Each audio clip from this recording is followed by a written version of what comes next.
Muy buenas tardes y bienvenidos a los miércoles con la Academia de la Psicología de España. Hoy tenemos la grandísima suerte de contar con la presencia de la excelentísima María Teresa Anguera Arguilaga, catedrática emérita de Metodología de las Ciencias del Comportamiento de la Facultad de Psicología de la Universidad de Barcelona y académica de número de la Academia de Psicología de España.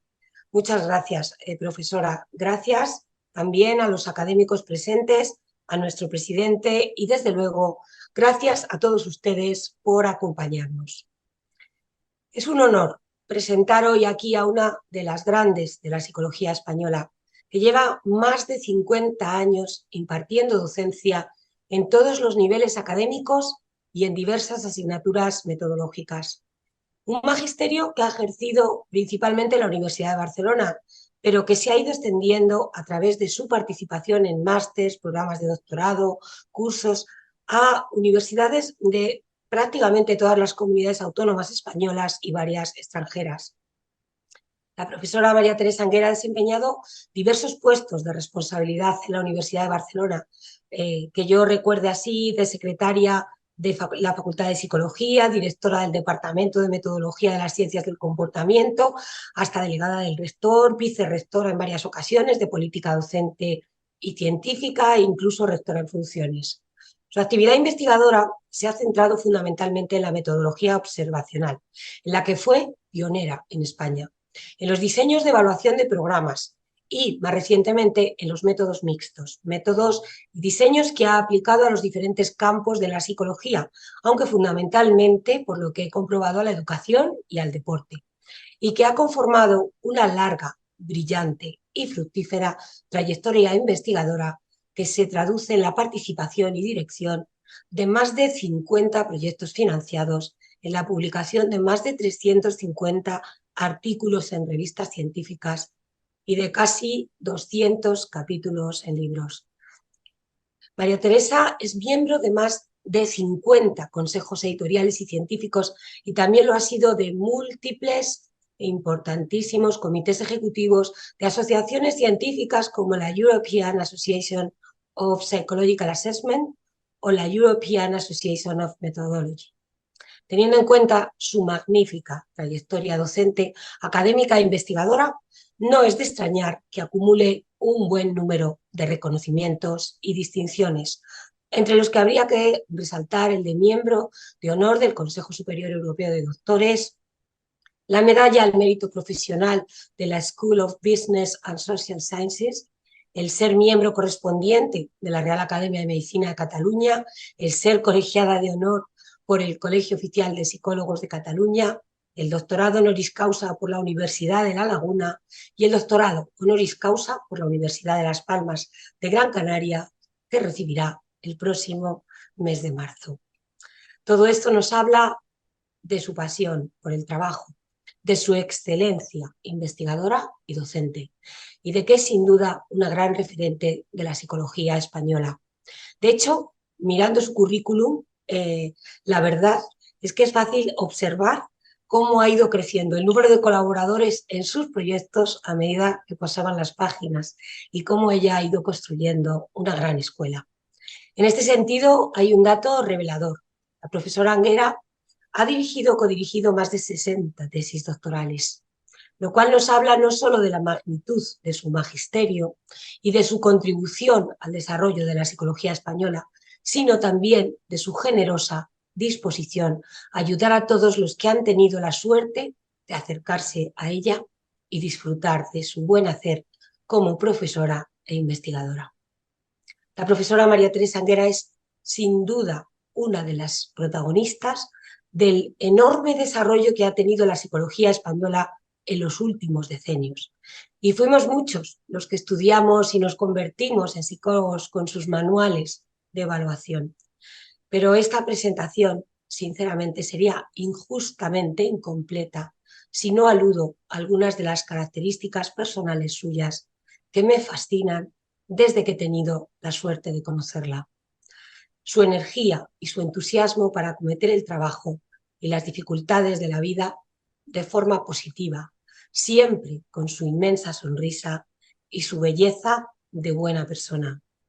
Es además una persona muy humilde, siempre se siente como la última patita, como era Teresa, la última patita de una hormiga, pero la verdad es que si tuviera que hablar de ella y decirlo en pocas palabras, yo diría que es una doctora honoris causa del arte de vivir. Así pues, es un honor y un placer presentar a la profesora María Teresa Anguera y su conferencia titulada Discusión cualitativo versus cuantitativo de dicotomía a continuum. Cuando quiera, profesora. Muchas gracias. Muchísimas gracias, Maripaz. Bueno, tus palabras me han emocionado, por supuesto, y bueno, con mi mejor ánimo voy a empezar la conferencia agradeciéndote muchísimo, muchísimo la presentación. Buenas tardes a todos y todas los que estáis aquí y voy a compartir la pantalla. Bueno, voy a presentar este tema con este título que ya ha leído Maripaz. Y lo que sí quisiera decir inicialmente es que me ceñiré a este esquema, que es un esquema deliberadamente amplio, pero sobre todo soy muy consciente, después de más de medio siglo de dedicarme a la metodología, que la metodología para muchas personas puede ser algo pesado, tedioso, aburrido. De aquí que en varios momentos incorporaré elementos gráficos en la presentación, con el fin de que pueda ser, bueno, yo diría más fácilmente, no diría comprendida, sino seguida, para que no resulte para nada tediosa ni aburrida. Vamos a ver, en primer lugar sí que me refiero a este enfrentamiento tradicional que ha habido entre dos planteamientos, cualitativo y cuantitativo, en donde las raíces llegan a ser enormemente remotas, tan remotas como que se dice que se podía considerar como un primer gran prototipo de lo cualitativo Platón y de lo cuantitativo a los sofistas, si nos vamos a la época de la filosofía griega. Pero después ya en el siglo XIX, bueno, sería entre los partidarios o los seguidores de, por una parte, a las ciencias humanas frente a las ciencias naturales. Esto serían raíces. Por lo tanto, ha llovido muchísimo desde entonces. Si damos un salto y nos situamos ya a mediados del siglo XX, es cuando empezaron a aparecer posiciones a las que me referiré en las siguientes diapositivas, muy firmes, muy rígidas en favor de una u otra de estas dos opciones, que llegaron a ser consideradas, bueno, yo diría irreconciliables. De hecho, se vertieron grandes ríos de tinta, precisamente en donde cada uno de ellos trataba, cada uno de los partidarios de ambas posiciones, trataba de dedicar todo su esfuerzo a defender su posición y a criticar duramente la posición contraria. Esto llevó a que en diferentes lugares del mundo, en función de los momentos, se producía una alternancia en el sentido que en ocasiones yo diría, magnificaba la posición cualitativa, en otras ocasiones la cuantitativa y después a la inversa. Esto dio lugar a una gran cantidad de publicaciones en donde esta situación se iba haciendo insostenible. Se iba haciendo insostenible porque se estaban quemando muchísimos esfuerzos en algo que resultaba pues vano y que no podía de alguna forma fructificar. Y de ahí que después ya se fue tendiendo hacia una complementariedad. Quisiera referirme a que en psicología tuvo una importante repercusión, pero no solo en psicología, sino en muchísimos otros ámbitos. Podía ser antropología o sociología o salud o educación. Por poner un pequeñito ejemplo gráfico, diría que en un ámbito que muchas veces me he dedicado de forma bastante directa, como es el ámbito del deporte, simplemente he querido colocar de forma gráfica lo que podría ser estas dos posiciones de trabajar con elementos cualitativos a partir de entrevistas a entrenadores o de noticias en periódicos, o de trabajar con historias de vida de deportistas, o croquis de un entrenador antes de un partido, y tantas cuestiones más que podríamos mencionar, frente a lo que serían listados de datos fisiológicos, tablas llenas de cifras, resultados de análisis sofisticados, gráficos diversos, muchas veces cuestionarios estándar que han sido tratados de forma únicamente cuantitativa, y así podríamos citar muchísimas cuestiones.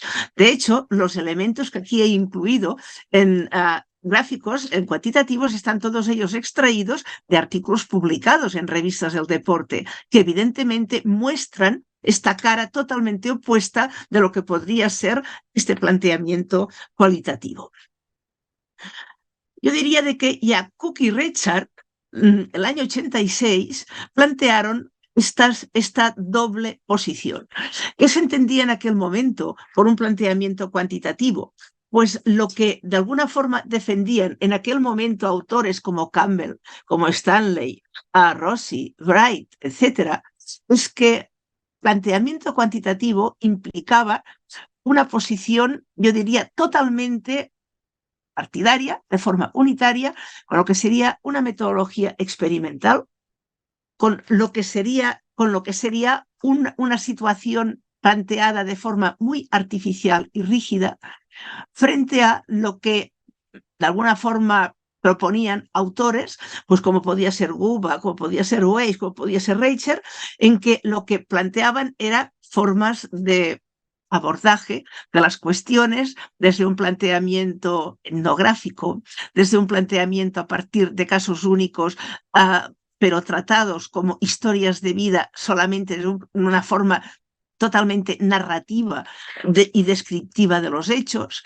En cualquier caso, estos dos planteamientos llegaron a tomar visos de paradigma. ¿Y qué ocurre? Pues que cada paradigma requiere de algún tipo de métodos que de alguna forma sea capaz de poder avanzar en la dirección que de alguna manera marca el paradigma, si nos situamos en la posición kuhniana de paradigma. Pero el paradigma además es normativo y como tal normativo, por el hecho de ser normativo, lleva a que haya una serie de directrices que se deban seguir de forma, yo diría, rígida en muchísimos casos. Por esto Cook y Reichert plantearon estas dicotomías que todos podéis ver aquí y que evidentemente no comentaré, posiblemente todos las conozcáis, pero sí que de alguna de ellas yo diría, bueno, sería totalmente aventurado, arriesgado y diría más, diría erróneo, el que lo pudiésemos tomar de forma rígida. En la siguiente diapositiva, lo que voy a hacer va a ser, solamente comentaré una o dos, porque si no, no tendría tiempo, pero en la siguiente diapositiva me centraré en lo que cada una de estas dicotomías que aquí vemos alineadas en las columnas de la izquierda y la derecha, para decir, ¿es esto cierto? ¿Podríamos refutarlo? Y efectivamente, si de cada una de estas dicotomías nos hacemos algunas preguntas, diría que claramente contestaríamos que no. Y como decía hace un momento, bueno, me centraré en una o un par de ellas. Por ejemplo, la primera. ¿Es necesariamente un positivista lógico el investigador que emplea procedimientos cuantitativos? O a la inversa, ¿es necesariamente un fenomenologista el investigador que emplea procedimientos cualitativos? Bueno, pues si pensamos en el ámbito de la atribución, bueno, que muchísimas veces se ha tratado de forma fenomenologista, pero ojo, pero utilizando experimentos y dentro de estos experimentos, lógicamente, aplicando, por ejemplo, la aleatoriedad o en introspección. La introspección correspondería a un planteamiento fenomenologista, pero también se ha tratado desde método experimental. Luego, no es cierto. Y así lo podríamos ir planteando a todas. Bueno, voy a saltar a la última, por ejemplo. ¿Suponen los procedimientos cuantitativos que la realidad es estable y que no cambia? Bueno, realmente los procedimientos cuantitativos, y teniendo en cuenta que en aquel momento se consideraba que siempre eran estudios realizados en laboratorio, puede ocurrir que en muchísimos casos el paso del tiempo lo impedía o nos llevaba a modificaciones en el contexto, lógico, porque el paso del tiempo incide en el contexto y no solo en el contexto, pero en el contexto también, en donde ya no se podían de alguna forma aplicar. Habría una contradicción interna. De tal manera que todas estas preguntas que responden a esta dicotomía anterior, en todas la respuesta sería que no.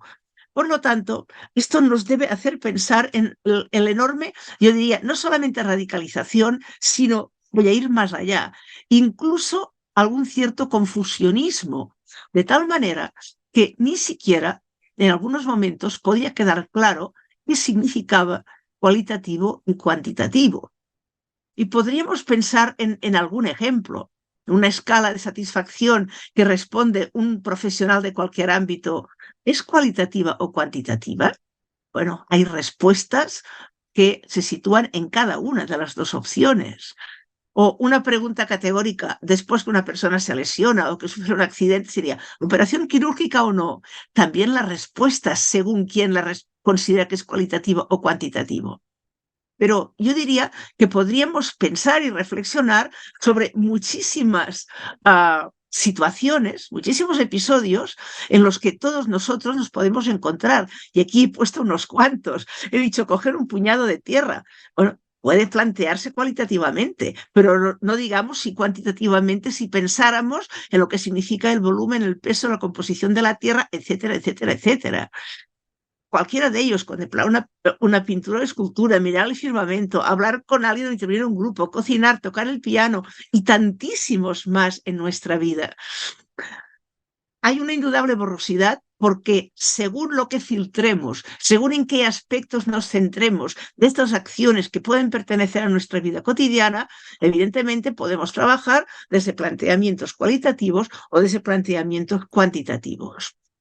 Por este motivo, se produjo una auténtica revolución metodológica porque he comentado hace un momento que empezaba a resultar, yo diría, casi cansina, algo muy triste, algo incluso muy tedioso, el que hubiese continuamente esta discusión entre los partidarios de una u otra opción. Entonces, se estaba esperando que alguien de alguna forma intentase resolverlo. Y aunque no es exactamente así porque depende de los lugares, pero yo diría que básicamente fue a partir de que Creswell en 1996 planteó los Mixed Methods, aquello supuso una auténtica revolución metodológica. Ahora bien, aunque esto lo planteara Creswell, es cierto que no desde el primer momento, ni muchísimo menos, se plantearon los Mixed Methods tal como después se han ido entendiendo. ¿Qué es lo que hubo entonces? Hubo, yo diría, auténticamente una invasión de followers que estaban siguiendo, yo diría, apuntándose a la idea. Pero claro, eran personas que tenían muy diferente formación de base. No solamente formación en cuanto a la naturaleza de su formación, sino en cuanto a la intensidad de su formación previa. Con lo cual, no tenían asimilados, posiblemente porque no estaban todavía acuñados, los conceptos básicos para poder entender lo que estos Mixed Methods iban a comportar. Yo diría, y sobre todo, faltaba a nivel metodológico, yo creo que genéricamente, y me refiero a todos los continentes, genéricamente, una falta de formación porque era algo que se tenía que ir construyendo, como dice el poeta, el camino al andar, se tenía que ir construyendo cómo iban a ser estos Mixed Methods. De tal manera que unos autores importantísimos, yo aquí destacaría especialmente entre estos tres autores la figura de Mark Johnson y de Tony Ngebuzi, los dos son figuras preclaras totalmente en el ámbito de los Mixed Methods, que se propusieron, Lisa Tarre fue alumna de ellos, pero se propusieron el poder llegar a definirlo, porque realmente había ya muchísimas definiciones que estaban circulando y que estaban circulando, yo diría, pero cada una de ellas o muchas de ellas de forma muy parcial o desde puntos de vista que no eran ni mucho menos compartidos por todos, lo cual es lógico.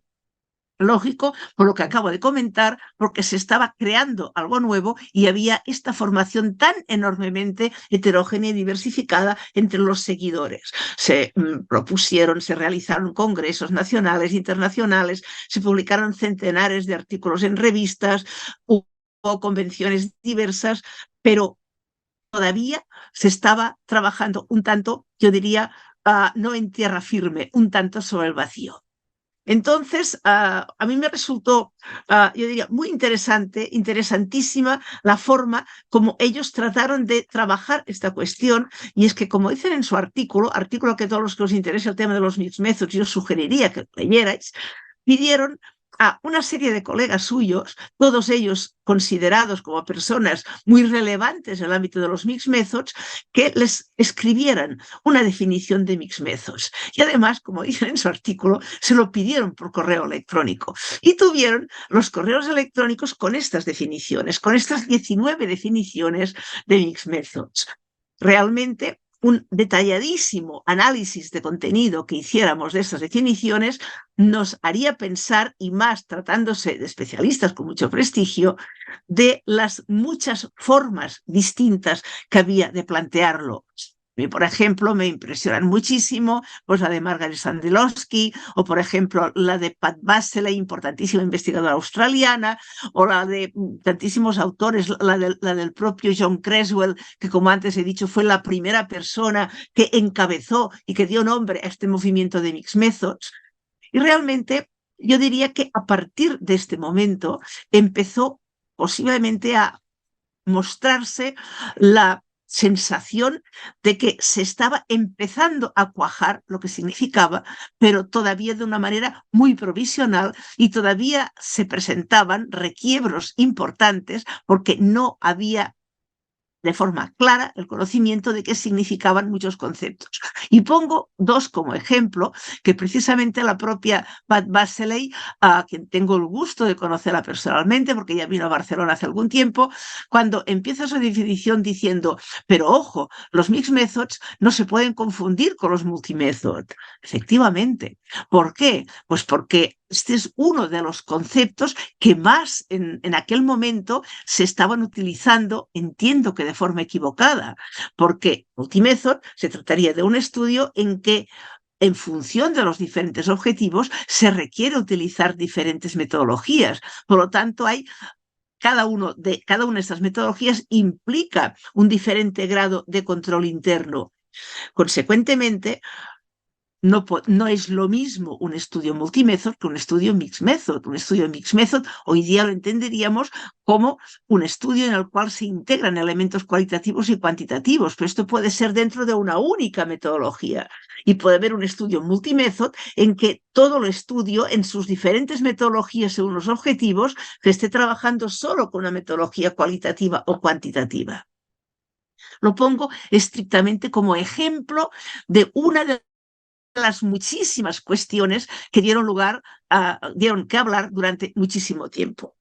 Es tan amplio el ámbito de los mixed methods, tan amplio, que yo diría que el hecho de el paradigma que puede dominar en un caso u otro, y que los mixed methods se encontraban como que no tenían paradigma si ellos mismos no se convertían en paradigma.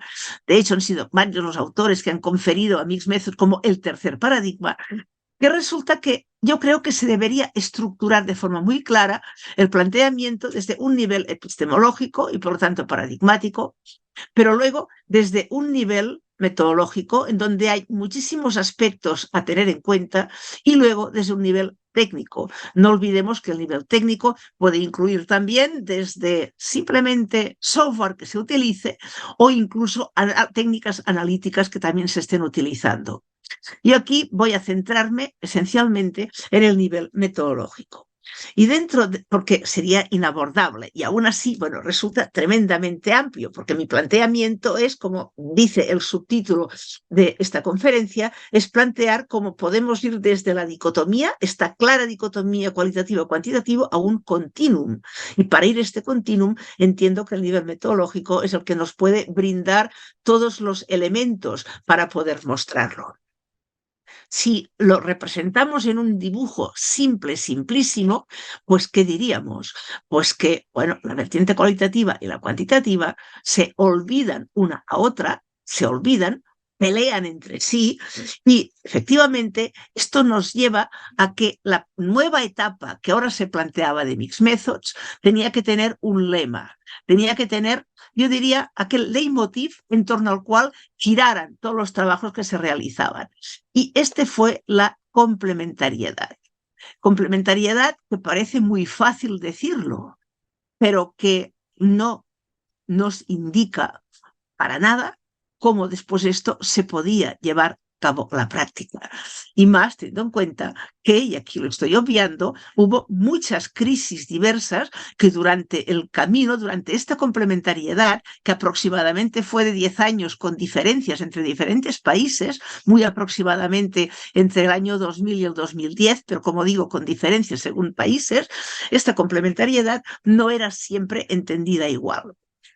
De tal manera que durante esta época, si consultamos los artículos publicados en revistas científicas de entonces, nos encontraremos con que en muchísimos de ellos había como un doble planteamiento del método en dichos estudios. Se planteaban los datos cualitativos que se recogían y se decía cómo se trataban y de qué forma se analizaban. Dejadme que os diga así entre paréntesis que el análisis, con todo mi respeto, pero era una especie de bla, bla, bla, de comentar lo que subjetivamente podía interpretar el autor o los autores, y lo digo con todo mi respeto, pero en aquel momento no había otra opción. Pero luego, en el mismo artículo, había otro apartado dentro del método en que era cómo se habían recogido los datos cuantitativos y cómo después se analizaban. Y, por supuesto, interpretando, lógicamente, después los resultados.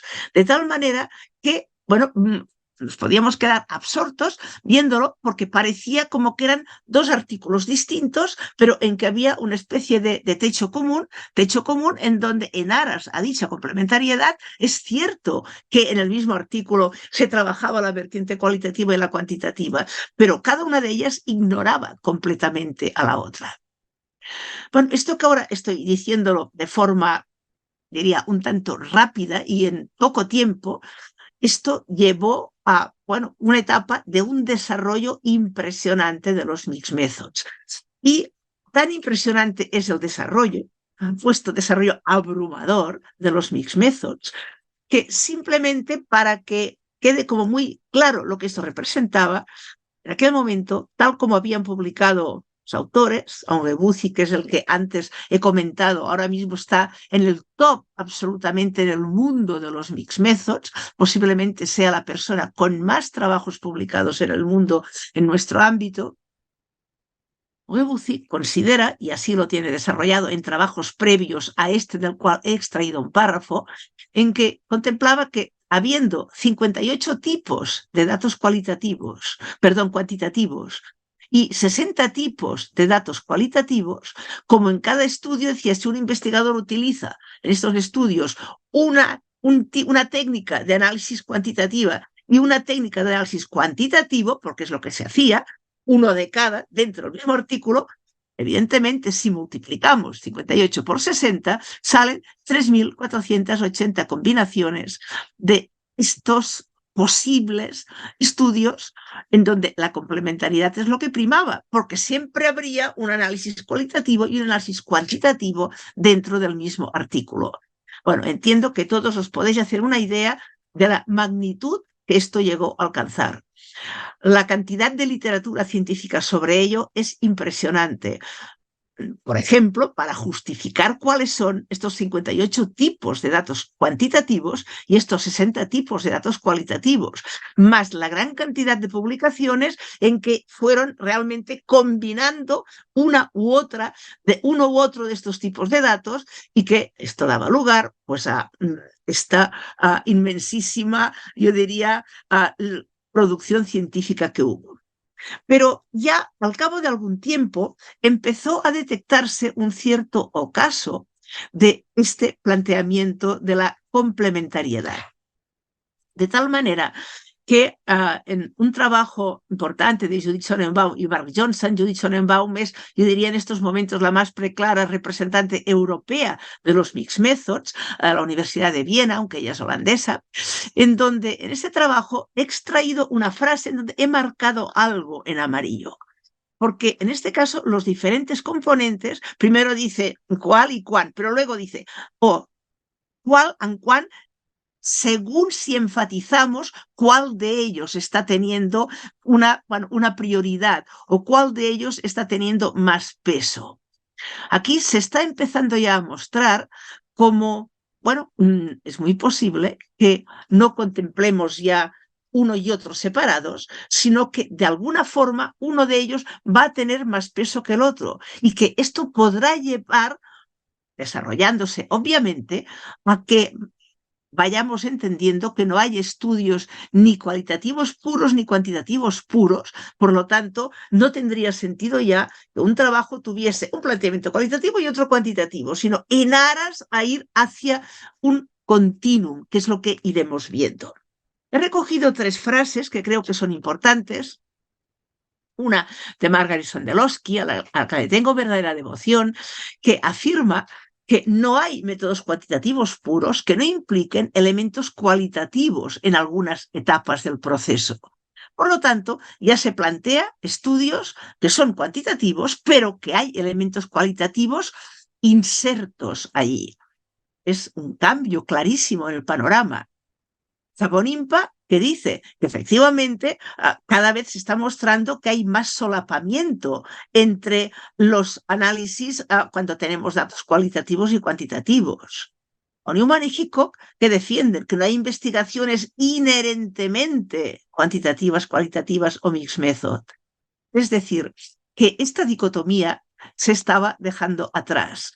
Se estaba dejando atrás porque se mostraba que, era un paso importante respecto a la situación previa al año 2000 aproximadamente, pero que realmente se tenía que construir otro planteamiento en que estos polos, de alguna forma, tuviesen una pasarela, no que cada polo estuviese aislado del otro. Pero para mí, lo que claramente lo indicó fue el trabajo de Ocaten. Ocaten, en un artículo que publicó el año 2010, de alguna forma, Ocatel con su equipo, claro, de alguna forma, ¿qué es lo que trata de lograr que cale en la colectividad investigadora del ámbito que sea? Que esta integración sería una interacción o conversación entre los componentes cualitativos y cuantitativos de un estudio. De alguna forma se está ya por primera vez, yo diría, perdiendo el miedo y pensando que lo que era tan absolutamente opuesto tiene una comunicación, hay una interlocución entre ellos, porque en este caso los datos cualitativos tienen la ventaja que permiten evaluar la validez de los hallazgos cuantitativos. Los datos cuantitativos hacen posible explicar estos hallazgos aportados por los datos cualitativos. Entonces ahí se interpuso en este afán por integración, que era la siguiente etapa, una polémica, yo diría muy dura, pero hasta cierto punto incluso simpática, si me permitís la expresión, entre la propuesta de Fiters y Frischwetter, cuando decían que claramente 1 más 1 es igual a 3. 1 más 1 es igual a 3 porque serían todo lo que significa la información de lo cualitativo, la información de lo cuantitativo y la información de lo que significaría conjuntar lo cualitativo con lo cuantitativo, que estaría enriqueciéndolo. Bueno, pues esta forma simpática de plantearlo, el que estaría enriqueciéndolo, este tercer sumando aparentemente inexistente, pero que realmente existe, de alguna forma hizo pensar a muchísimos investigadores. Este trabajo es citadísimo. Fetters acaba de fallecer hace 3 meses o 4, pero su trabajo, sí, insisto que ha sido citadísimo y ha hecho mucho bien de cara a pensar cómo este concepto de integración se puede materializar. Pero resulta que 3 años después, Ongebuzi, vuelvo de nuevo con el profesor Ongebuzi, junto con sus colegas, plantearon el 1 más 1 igual a 1.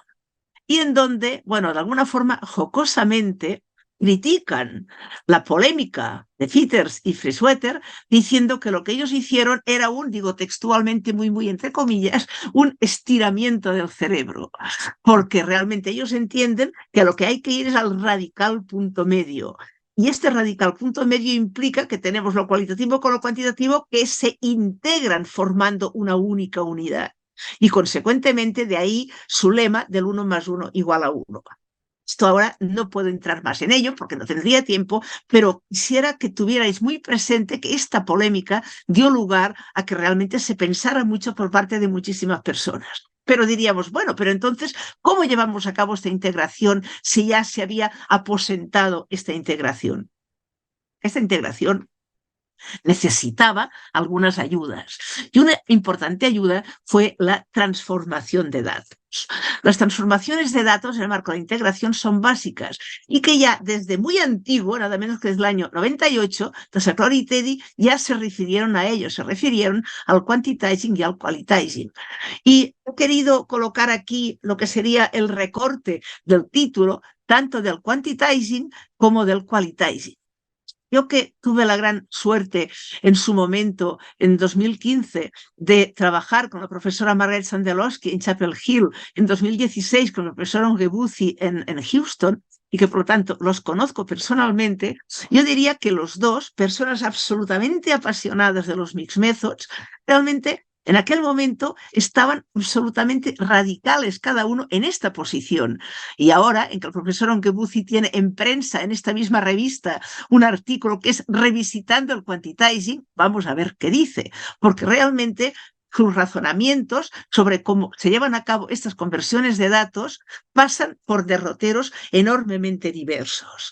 Aquí he querido simplemente centrarme en unas frases, pero solo voy a comentar la tercera, que era el profesor Creswell y de su alumna desde sus primeros años, que era la profesora Vicky Plano Clark, cuando nos decía que la integración se lleva a cabo a partir de 3 vías: el merge, el connect y el embed.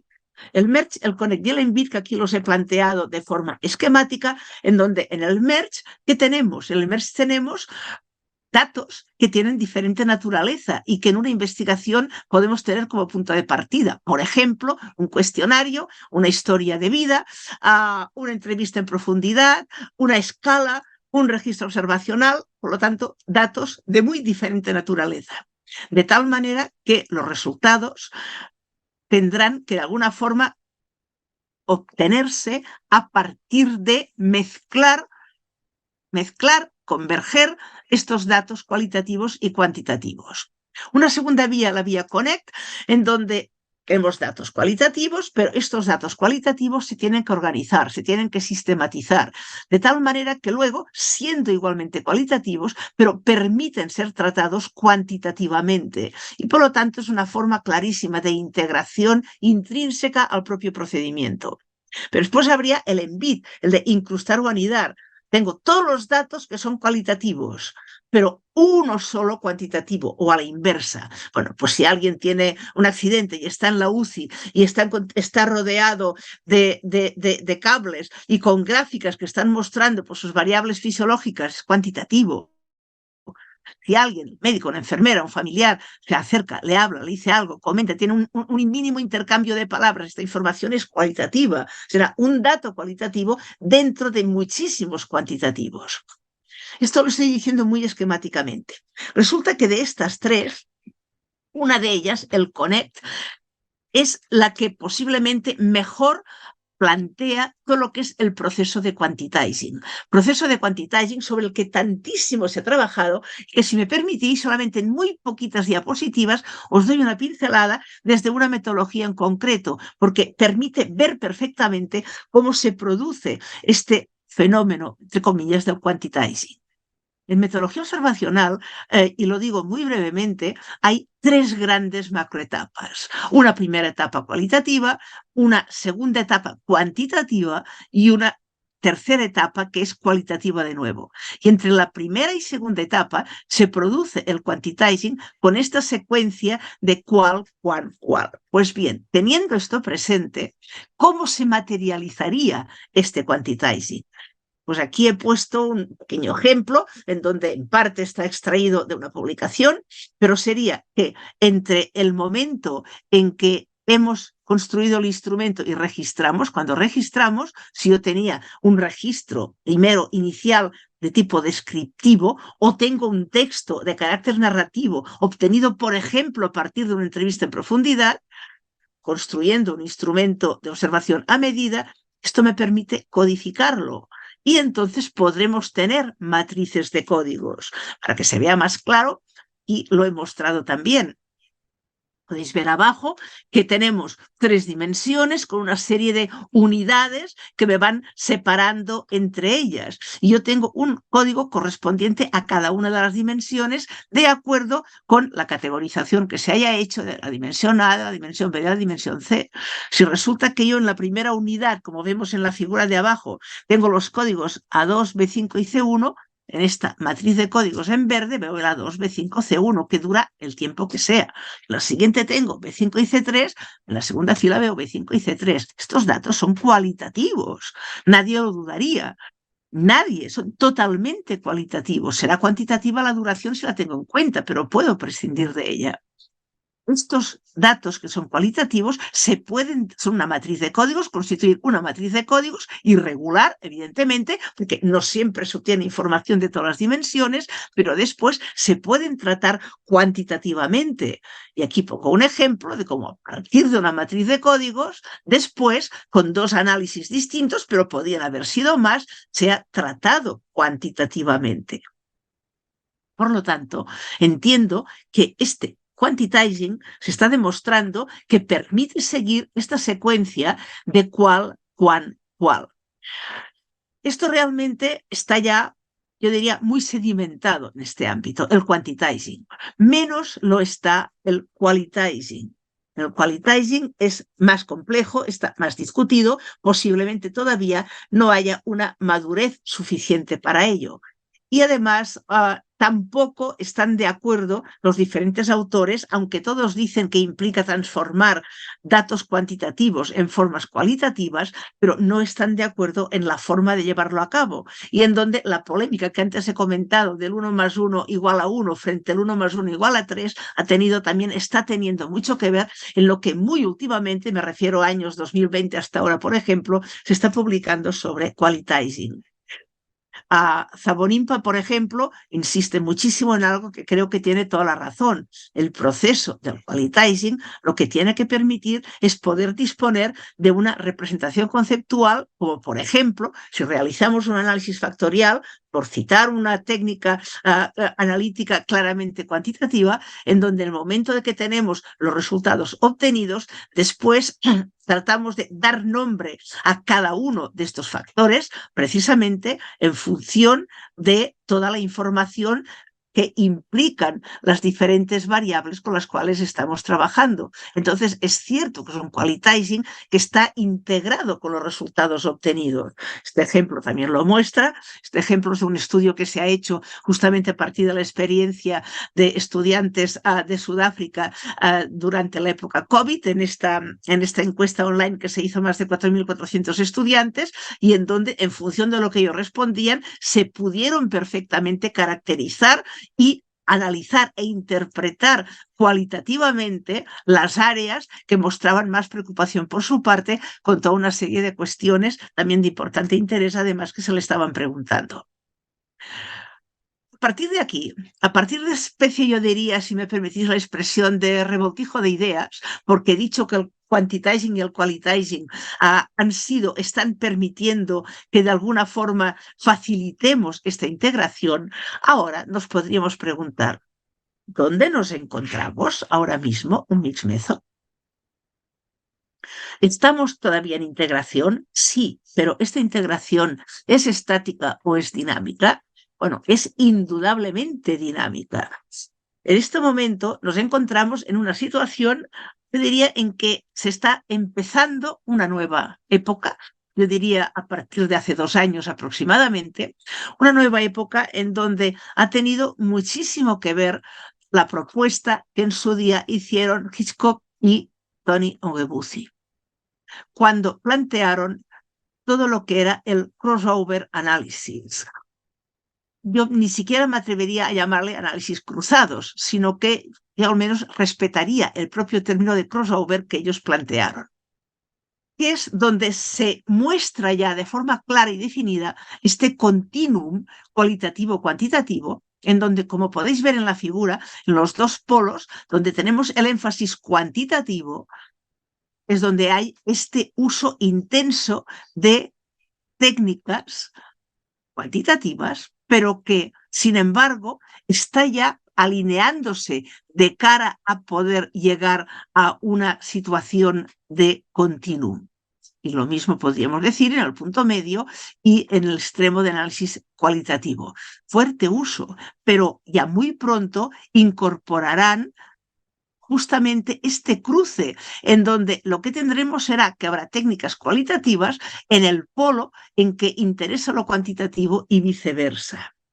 De tal manera que se presentan los extremos como dominantes, el extremo cualitativo y el extremo cuantitativo, con una zona intermedia de igualdad de estatus, en donde el tipo de información que se obtiene todavía sigue siendo, yo diría, propio en principio de lo que le correspondería, pero no la forma como se analiza. Empieza a diferenciarse, yo diría, con una personalidad propia, todo lo que sería el análisis dentro de los estudios Mixed Methods. Estudiar Mixed Methods, hoy día no puede decir, estudio la totalidad de lo que significaría Mixed Methods. Es cierto, podemos estudiar la totalidad, pero el análisis, únicamente el análisis, ha ido desarrollándose por sus propios derroteros. Y espero que lo vais a poder ver ahora en las 2 o 3 siguientes diapositivas, porque a partir de aquí resulta que quisiera que lo pensáramos por un instante en 2 tipos de situaciones que son, en principio, claramente cualitativas desde su origen, que serían los estudios de caso único y los estudios de caso múltiple, en donde efectivamente veremos que deberemos de complementar estos enfoques cualitativos y cuantitativos. Si pensamos en el estudio de caso único, debemos pensar lo que siempre se ha entendido como caso único, que además ha tenido muchísimas críticas metodológicas, que ha tenido escaso poder de convocatoria, que ha sido únicamente considerado como cualitativo rotundamente, y en donde, bueno, siempre ha tenido el peso encima, pero que son muy conscientes, creo yo, quienes lo han realizado, de que, lógicamente, no es posible generalizar, pero esto es absolutamente obvio. Los estudios de caso en que han permitido profundizar en un problema, pero realmente siempre quedándose en esta situación, yo diría, de aislamiento, por no ser posible ninguna generalización, pero en donde además solamente se ha trabajado el planteamiento cualitativo. Esto es en un lugar donde ya este crossover mixed analysis se ha empezado a mostrar. ¿Por qué? Pues porque ya en la actualidad podemos distinguir que esta dominancia pasa según etapas. En la primera etapa del estudio es cualitativa, pero dentro del mismo estudio, en una segunda etapa, pasa a ser cuantitativo y es el mismo estudio. Esto era algo absolutamente impensable hace unos años. Aquí he puesto 2 ejemplos realizados sobre un caso único, son del ámbito del deporte, en un caso sobre Xavi Hernández y en el otro caso sobre Gerard Piqué. ¿De acuerdo? De tal manera que, bueno, son 2 personas del ámbito del deporte, del ámbito del fútbol, pero en donde su estudio como caso único tenía una primera etapa cualitativa, pero con esta evolución de trabajar con las matrices de códigos que os he comentado hace un momento, se obtuvieron matrices de códigos que eran totalmente cualitativas, pero ya después se podían analizar cuantitativamente. Y esto ha abierto yo diría, una inmensidad de nuevas perspectivas. Pero podríamos pensar qué pasa con los estudios de caso múltiple. Los estudios de caso múltiple, a pesar de que Margaret Sandlowski se refirió a ellos, a pesar que Stake escribió su obra citadísima en todo el mundo sobre estudios de caso múltiple, a pesar de que el japonés Yin insistió en la misma idea, pero no aportaban metodológicamente forma de plantearlo más que seguir cerrados únicamente a la perspectiva cualitativa. Y en este caso, bueno, yo creo que esto se tenía que abrir. Margaret Sandlowski dijo en 1996 que la búsqueda de patrones entre los casos era prematura. Sí, lo entiendo. En aquel momento todavía no estaba desarrollado o estaba muy poco desarrollada esta posibilidad. Pero realmente después se ha abierto plenamente, permitiendo también que pueda haber una etapa dominante a nivel cualitativo y otra etapa dominante a nivel cuantitativo. Pongo aquí como ejemplo la portada de una tesis doctoral que se defendió en la Universidad de La Laguna un alumno que Abraham García Fariña, que creo que abrió camino en este sentido, en donde a partir de estudiar el discurso de profesores universitarios con sus alumnos, de unos pocos profesores universitarios con sus alumnos, pero a partir de realizar todo lo que un estudio cualitativo inicial completísimo, después ya se planteó la búsqueda de regularidades de forma cuantitativa. Bueno, y en este caso, la detección de patrones, entiendo yo que, y realizado cuantitativamente de manera robusta, permite llevar a cabo esta complementación. De tal manera que, si vamos tratando de ir enfocando hacia lo que será el final de esta conferencia, yo diría, por lo tanto, este crossover mix análisis, ¿qué significa? De hecho, lo que significa, y lo que en estos 2 o 3 últimos años está canalizándose por ahí, sería que implicaría tanto llevar a cabo análisis cuantitativos aplicables a datos cualitativos, como realizar análisis cualitativos aplicables a datos cuantitativos. Esto parece que es un trastrueque, parece que nos rompe algo en lo que sería nuestro planteamiento de que análisis cualitativos en planteamientos cualitativos. No, pues ahora sería lo contrario. Y esto se puede entender como tal. Bueno, pues yo diría de que sí. Precisamente los profesores Ongebuth y Johnson, en una obra de la cual ellos fueron coordinadores, resulta que plantean que hay como serían estos 3 grandes grupos que responden a un esquema que he mostrado hace 3 o 4 minutos, cuando he dicho, bueno, tendríamos los 2 polos, análisis cuantitativos y cualitativos, y una zona intermedia de igualdad de estatus, pero no, ahora ya se ha dado un paso más. Ya no es la misma situación exacta. Tendríamos análisis cuantitativos aplicables a datos cualitativos y en el otro extremo análisis cualitativos aplicables a datos cuantitativos. Y en medio, la zona, la del radical punto medio que decía el profesor Ongebuth, cuando en este caso serían claramente estudios cruzados que tienen igualdad, por decirlo así, de peso de ambos elementos. Desde luego hay que ir abriendo camino. No en todos se ha abierto de igual modo. Y de manera muy rápida, porque voy a terminar muy pronto, pero de manera muy rápida, muestro solamente de algunos de ellos, de los que aquí he colocado en letra azul, que son en los donde más se ha desarrollado, muestro casi telegráficamente como un ejemplo, un caso de cada uno de ellos en que así se ha aplicado. De tal manera, por ejemplo, análisis factorial, bueno, pues muestro este artículo en donde se muestra cómo datos que eran cualitativos han permitido transformarse de tal manera que después se puede realizar un análisis factorial, en este caso a través del programa R, y en donde esto ha tenido luego una enorme repercusión para muchísimos análisis de texto que se pueden plantear, incluso transmitidos a través de redes sociales. O si pensamos en lo que sería análisis de correspondencias, bueno, cito también en este caso este trabajo, nada menos en que el profesor Ongebuth es el primer firmante, en donde en diferentes etapas se fue produciendo esta misma integración. Los datos eran cualitativos, pero el análisis de correspondencias es cuantitativo. O podríamos pensar este caso, análisis de clústeres en donde, bueno, a partir de entrevistas y habiéndose codificado mediante un instrumento de observación indirecta, después se ha podido tratar igualmente de forma cuantitativa. Bueno, esto nos está rompiendo los esquemas de unos años atrás. O, por ejemplo, en este estudio, que era un simple análisis de regresión, pero en donde, en este caso, eran datos cualitativos que a través del quantitizing habían sido cuantitativizados, de tal manera que, incluso trabajando con constructos que hubiese sido antes impensable, permite hoy día trabajarlos de manera que haya fenómenos diversos que se puedan comprender. O podríamos pensar en el análisis bayesiano, que hoy día está teniendo una repercusión enorme en muchos ámbitos. En este caso estoy yo pensando quizá en uno de los ámbitos en que he trabajado más, que es el ámbito del deporte, y se está utilizando muchísimo también a partir de datos cualitativos.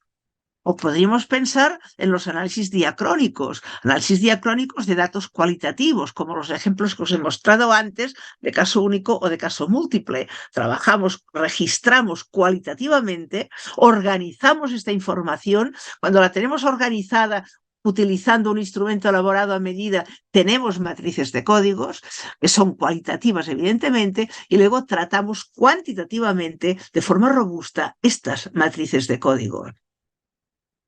Si nos vamos a lo que sería la zona central, cuando tenemos esta igualdad de estatus, también, por ejemplo, aquí pongo como muestra un estudio en que se utilizó tanto con observación directa como indirecta a partir de árboles de decisión. Por lo tanto, la información era cualitativa, pero en cambio, en este caso, el análisis era cuantitativo. Esto ha permitido además evaluar la validez del modelo, en este caso, que se había construido. O podemos pensar en un análisis cualitativo comparativo, en donde a través de una tabla de verdad se llegaron a construir una gran cantidad de configuraciones que además permitió también su análisis estadístico posterior con esta igualdad de estatus cualitativo-cuantitativo. O, por ejemplo, con la metodología Q, en donde igualmente a partir de las declaraciones de los participantes se pudo llegar a objetivar de alguna forma el estudio de la subjetividad, valga lo que puede suponer de dificultad casi de comprender que esto sea posible llevarlo a cabo. O, por ejemplo, en este caso, con análisis de redes sociales, que tiene un potencial impresionante justo por esta igualdad de lo cualitativo y lo cuantitativo. Y si nos vamos al extremo opuesto de análisis cualitativos aplicables a datos cuantitativos, bueno, pues en este caso el profesor Saldaña en Estados Unidos ha trabajado muchísimo en ello, tanto en el single qualitizing como en el multi-qualitizing, en donde se realizan unas transformaciones de datos que pueden permitir una integración que muestra cómo cada vez se está avanzando más en este sentido. Si me permitís, como epílogo, diría que el trabajo que tenemos por delante, el trabajo pendiente, es impresionante. Es impresionante porque en cada una de estas opciones son muchas las posibilidades que tenemos de seguir investigando allí. De tal manera que yo creo que todos aquellos que nos sentimos pues, muy atraídos pues, por este puesto polo atractor de los mixed methods, porque es un polo atractor, es una especie de torbellino que permite que allí acudan todas aquellas personas que de alguna forma creen que los mixed methods, que están cada vez muchísimo más consolidados, cada vez tienen un corpus propio y específico, pero que todavía no tiene unos límites definidos, porque todavía siguen, como veis, creciendo, siguen incorporándose nuevos elementos, y me estoy refiriendo solo al plano metodológico, como dije antes, pero que realmente el desarrollo ha sido impresionante. Por lo tanto, lo que he querido, pues con estas palabras, es presentar unos trazos de un panorama que se nos abre, y son muchísimos los esfuerzos que tenemos que volcar para reflexionar sobre estas nuevas vías, cimentarlas, implementarlas, valorarlas. Es una tarea que yo entiendo que es individual y de equipo, de ambos, individual y de equipo, y que por supuesto hace falta pues tenacidad, valentía y audacia, pero en donde queda muchísimo trabajo por hacer. Quizá para el próximo futuro yo plantearía como explorar nuevas posibilidades de integración a partir de diferentes fuentes de datos que pueden ser muy, muy diversas. Y aquí he colocado puntos suspensivos, pues porque además de las que indico podríamos tener pues datos inerciales, datos posicionales, bueno, podría haber muchos tipos de elementos ahí a tener en cuenta. Profundizar, por supuesto, en los procesos de quantitizing y qualitizing. Continuar en la adaptación de análisis cuantitativos aplicables a datos cualitativos y análisis cualitativos aplicables a datos cuantitativos. En cualquier caso, este puente que cuando Creswell lo planteó en el año 1996 y que durante 10 años aproximadamente se entendía como complementariedad, pero con dos elementos heterogéneos bajo el mismo techo de un mismo título, y que progresivamente se ha ido avanzando a la integración, entiendo que todavía esta integración tiene que encontrar todavía una mayor profundización entre estas vías y tiene todavía que florecer más y, consecuentemente, que pueda fortalecer un continuum entre estos polos en diferentes ámbitos. Y muchísimas gracias. Querida María Teresa, muchas gracias a ti por la conferencia tan enérgica que nos has dado, tan completa, tan interesante. O sea que las personas que quieran pueden plantear sus preguntas levantando la mano o también a través del chat, que estoy pendiente de él para formularlas. Para empezar, vamos a dar la palabra a nuestro presidente de la academia, que está ahí. Cuando quieras, Helio. Muchas gracias. Buenas tardes. Simplemente unas palabras para reconocer y presentar el orgullo que tiene nuestra academia y el orgullo que tiene nuestro cuerpo, digamos, de investigadores en psicología, al contar con una persona como la profesora Anguera, que está desde hace ya muchos años siempre en la vanguardia de una cuestión esencial para toda la psicología y para toda ciencia, que es los problemas metodológicos. El enriquecimiento que representan sus trabajos, algunos de los cuales ya los ha ido presentando en esta academia, son sin duda una pieza básica para el progreso de nuestro conocimiento. Por lo tanto, María Teresa, enhorabuena muy sincera y sabes que tienes siempre en esta academia el espacio para todas las cosas que vas encontrando y que vas pensando, poderlas además transmitir a los demás. Esta conferencia va a quedar además colgada en la página web de nuestra academia y independientemente de eso, me permito también recordar a los oyentes que hay ya colgada también una entrevista con la profesora Anguera, en donde de una manera extraordinaria presenta lo que ha sido una y es una vocación científica de primer orden. María Teresa, enhorabuena otra vez. Muchas gracias. Muchísimas gracias, querido presidente, querido Elio, por tus palabras. Muchas gracias.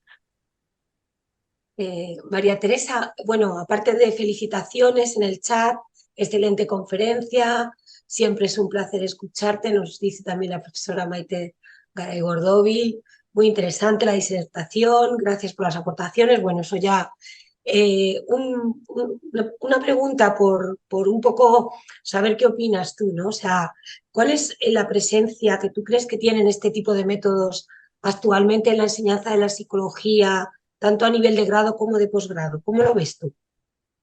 Bueno, creo que es muy desigual, al menos por la información que tengo. Claro, yo no sé en las múltiples universidades españolas en las que hay el grado de psicología, en todas ellas, además, la metodología tiene un peso distinto, pero en todas hay asignaturas metodológicas. Pero lo que en algunos casos he visto, y lo he visto con una cierta, casi diría pena, por decirlo de alguna forma, un cierto dolor personal de ver como que todavía se plantean las asignaturas como métodos cualitativos por una parte, métodos cuantitativos por otra. En algún máster, incluso un máster en que me pidieron participar, tenían una asignatura que se titulaba Métodos cualitativos, creo que era, y métodos cuantitativos. Y entonces yo les dije que si querían que participara, yo tenía que avisar, porque esto estaba aprobado, evidentemente, el plan de estudios, desde el primer día tenía que avisar a los alumnos que con este título yo no impartía la asignatura, aunque la tuviese formalmente, sino que justamente yo lo iba a plantear desde los Mixed Methods. Yo creo que todavía hace falta una cierta, no sé si decir que pasen algunos años o una cierta madurez, pero sobre todo no ya madurez en cuanto a planes de estudio, que es otro tema muy distinto, sino en que los propios psicólogos, el profesorado en las universidades haya ido como calando esta idea por un motivo muy simple, porque tenemos que estar al día de lo que en el mundo se está haciendo y buscando lo que a nivel de todo un colectivo que hay de investigadores muy diversos, aplicados, digo aplicados, no me refiero a metodólogos, sino aplicados, que puedan pensar que en cualquier ámbito, absolutamente en cualquier ámbito, hay realmente esta gran posibilidad que a poco que miremos lo que se publica en las revistas, bueno, pues yo diría que es algo que casi conmueve que todavía hoy día sigan habiendo estos planteamientos en que muestran una oposición que en la práctica es que es un continuum cada vez más. Yo diría que ya queda muy poco de allanar el camino, queda muchísimo por hacer, pero la idea básica yo diría de que está pues ya como muy claramente planteada, ¿no? Entonces creo, como respondiendo a tu pregunta, que hay una enorme heterogeneidad, pero, vamos a ver, enorme heterogeneidad, pero todavía con muchísimos déficits en formación Mixed Methods. Y de verdad que lo siento muchísimo, porque es que creo que todo el mundo ganaríamos mucho más si realmente cada vez estuviese como hubiese más convencimiento de lo que pueden aportar y más estar en línea con lo que se puede hacer en metodología a nivel mundial, ¿no? No, muchas gracias. Es una respuesta importante, ¿no? Porque también nos hace de alguna manera pensar que si esto está en las universidades, pues la siguiente pregunta que yo te quería hacer, que era hasta qué punto veías que los profesionales y en los investigadores de los ámbitos aplicados, pues ya me imagino que todavía estaremos más lejos ahí, ¿no? Pero bueno, eso está bien, porque eso quiere decir que te queda mucho trabajo por hacer ahí y como tienes muchas pilas recargadas, pues seguro que también podemos hacer ahí una labor bonita a través de nuestra querida academia. Bueno, tienes un montón de cosas ahora en el chat. Excelente conferencia, como siempre, un placer escucharte. Muy interesante la disertación. Muchas gracias por tus aportaciones. Eres una gran maestra. Tienes también aquí discípulas también más jóvenes, como Lar, maestra y ser humano excelente. Bueno, me alegro porque así se habrán visto representados en la presentación, ¿no? Que he tratado de hacer de ti. Muchísimas gracias a todos, muchísimos. A cada uno iría personalmente hablando con cada uno de ellos. Muchísimas gracias a todos, de verdad. También aquí a Muchísimas Mario, gracias. efectivamente una gran maestra y una gran persona. No me llegan las palabras para reconocer las categorías científica y humana de la profesora María Teresa. También te vamos a tener que dar un premio de honoris causa a la persona más querida aquí en la psicología, ¿no? Muchas gracias, María Teresa, por esa excelente conferencia en la que en una hora has sido capaz de ofrecernos una perspectiva tan clara, con perspectiva histórica y con situación actual de un complejo tema, ¿no? Como el de los mixed methods. Y aquí Ramón Rives dice, en mis estudios de psicología aprendí matemáticas a nivel de cadenas de Markov. Estudiando física conocí la teoría de Per-Bach. Bueno, y nos pone self-organized critically, pero gracias a estudiar electrónica conocí la posibilidad de convertir las puertas lógicas de muchas claves. Pregunta, entre subir por niveles educativos como escalones y subir por rampas, la formación de los actuales psicólogos, ¿qué te parece? Bueno, supongo que Bueno, no sé si quieres entre comentar subir por algo. escalones o por rampas, yo creo que en muchos casos se complementan en el sentido de que hay ocasiones que sí que puede ser continuo, pero hay momentos en que no, en que de repente aparece una idea y en donde esta idea da lugar a una especie, entre comillas, yo diría, de subidón a nivel investigador y que, bueno, en el momento en que algún concepto se ha planteado en este mundo, automáticamente ha hecho que se suba este escalón a nivel de las investigaciones que se llevan a cabo. Yo creo que no es una pregunta en que implique una alternancia de una u otra, que pueden coexistir ambas. Dependerá de sobre el qué en cada caso y de los elementos que tengamos, diría los mimbres que tengamos para construir los textos correspondientes, ¿no? Claro que sí. Mira, aquí hay gente, todos son felicitaciones. O sea, la verdad que el club de fans es muy grande, ¿no? Y la verdad es que aquí hay una pregunta de Erika que dice, ¿cómo podemos formarnos para aplicar en nuestros estudios estos mixed methods?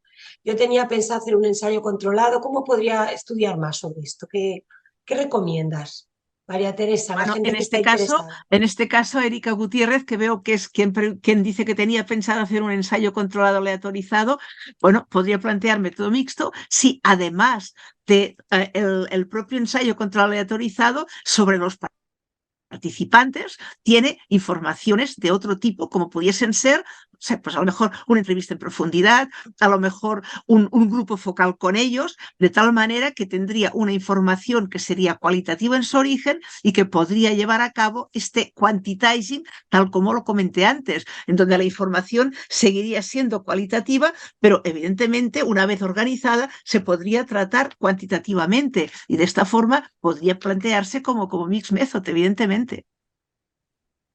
Bueno, María Teresa, la verdad que hay muchas felicitaciones ahí. Muchos abrazos afectuosos. Como siempre es un placer escucharte y aprender de ti. Magnífica conferencia. Muchas gracias por abrirnos puertas de nuestra especialización. Enhorabuena. Bueno, podríamos estar aquí todavía más rato leyéndolos, pero yo creo que está muy bien que nos has abierto los ojos en un aspecto muy importante, tanto a los que seamos más clínicos como a los súper expertos que tienes por ahí entre el público. Yo te lo agradezco mucho en nombre de la academia y muchas gracias por haber estado con nosotros. Ha sido una conferencia estupenda, como siempre. Y bueno, pues también te dan las gracias por haber sido una maestra y un referente durante tantos años. En fin, la verdad que tienes que, no sé, me imagino que te sientes muy orgullosa porque tienes unas palabras muy bonitas por ahí puestas en todos los lados. Yo quiero Muchísimas darte las gracias a gracias. todos, como acabo de decir aquí, de verdad, Maripaz, a ti, en este caso, como presentadora y moderadora, por supuesto a Elio como presidente de la academia, a todos mis compañeros académicos y académicas y a tantas personas muy queridas que veo que han ido contestando y enviando sus mensajes y que bueno, que me gustaría que estuviésemos pues aquí frente a frente a nivel de poder estar discutiendo sobre ello, pero bueno, es lo que tiene la academia, es el lado bonito de la academia, pero no olvidéis que, antes lo he dicho en algún momento, han habido polémicas muy agrias sobre este tema, tremendamente agrias. Es decir, yo creo que ahora estamos un poco empezando, no diré disfrutar de los laureles, pero sí tener una situación más pacífica. Pero se ha sufrido mucho, pero todavía falta sufrir mucho. La prueba más clara es lo que, Maripaz, te contestaba yo antes a ti cuando me decías, ¿cómo está en España la situación?